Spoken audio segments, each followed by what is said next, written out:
প্রত্যেকটা বাবাই ছোট থেকে তার মেয়েকে রাজকন্যার মতো বড় করে। বড় হওয়ার পর তার জীবনের সর্বস্বটুকু দিয়ে চেষ্টা করে তার মেয়েকে ভালো রাখার। হ্যাঁ, আমার বাবাও ঠিক সেই কাজটাই করেছে।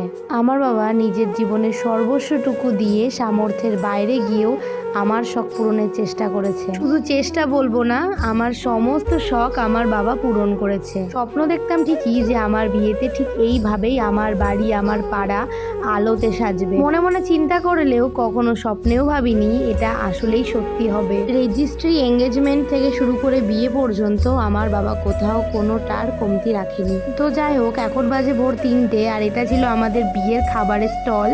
তো যেগুলো উঠে গেছে কারণ কেউ আর নিমন্ত্রিত অতিথি নেই।